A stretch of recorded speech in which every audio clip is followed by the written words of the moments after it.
Hey everyone, how are you all doing? This is Mrs. Lawrence. I'm back with task number 6, which is converting to actual dimensions. So we have set up and designed our water park. Now we need to find the actual dimensions. So we've created this blueprint.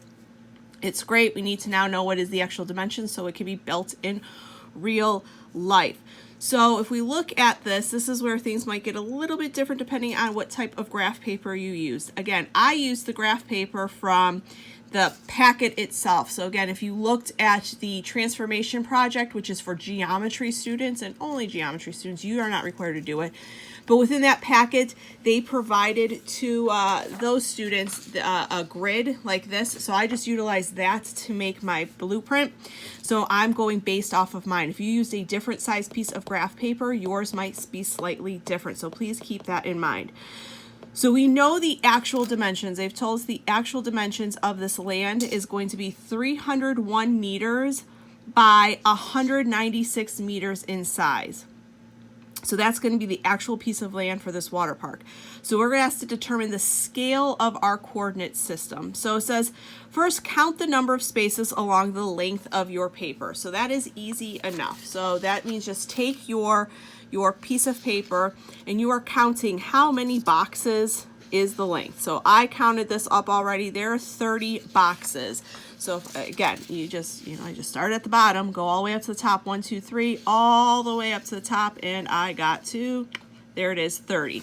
So 30 spaces. So my graph had 30 spaces. Yours might be different if you use a different piece of graph paper. Says second, set a ratio equal to blank spaces per 301 meters. That is going to be the same as what we got here. So this is just going to come and travel down here. So that is the same as right there. So 30 spaces per 300 meters. That means we are going to take 30, sorry, I hit the camera again. It is shaken, I apologize. 30 over 301 equals the distance, the actual distance. So this is going to be, because we're going to be solving for actual distance, so I'm going to put x here, x over this. This is going to be our blueprint distance. And this, you got the blueprint distance. You got that blueprint distance from the previous task in task number 5. That's where we got that. So we're going to be solving for x. So we're going to be solving for what is the actual. So this is our, we'll say this top row is your fake distance and the bottom is going to be the real distance. So again, we're going to focus on the toddler area to concessions because that's the one I've been sticking with this whole project, just showing you. So we're going to use that ratio for the actual unknown distances by setting up the proportion and calculating. Show your work. All right. So our toddler area to concessions. Again, this is going to always be the same. So this piece here is not going to change. The only thing we're going to have to ever solve for or replace in this is going to be what this is here. This is going to stay the same. This, that's all the same. This is our constant ratio. So we're going to have 30 over 301, and that's going to be set equal to the blueprint distance that we found on the task 5. So in task 5, if you remember, on task 5, we found that the toddler to concessions distance was 7.8 units, approximately 7.8. It was actually a little bit more, but we just rounded to 7.8.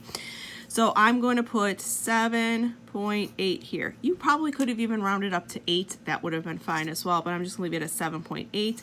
That was my blueprint distance, and that is going to be over x. Again, top row is talking about what was on the blueprint, those fake distances, and the bottom of our ratio here is going to be, our proportion I should say, is going to be our real distance. So now we have to solve this proportion. So if we don't remember how to solve a proportion, again, solving a proportion just means that when this cross value here, 30 times x, whatever this is, has to be the same as when I take 301 times 7.8 and get the same answer. So typically in middle school when you're teaching proportions, You may have been taught to cross multiply and divide, meaning you're going to cross multiply these two numbers here, the numbers that you can multiply, and then you divide by the value that's across here from the x. So that means I would be taking 7.8, and I'm going to multiply that by 301, and then that answer is going to be divided by 30, because really it's going to be 30 times x. So it's kind of like solving an equation, because then I have to undo this part here. This would leave me with what x equals, so 7.8 times 301, and then I'm going to divide that by 30. So I've already done the calculations. I don't have my calculator down here to show you, but I have 7.8 times 301. If I take that answer, I then divide by 30, I'm going to get an answer of 78.26. So because we're now talking about in real life, my answer, the actual distance, is going to be 78 26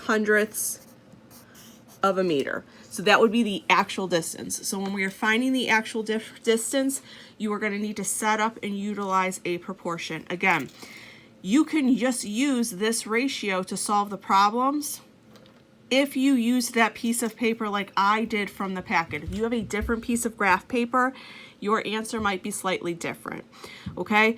But again, you're going to use the distances to find that 7.8.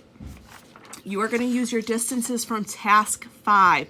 So all of your answers that you got from task 5 are going to be the distances that you are going to utilize in task 6. They even have it set up so they're in the exact same order, so you don't even have to hunt around and find it.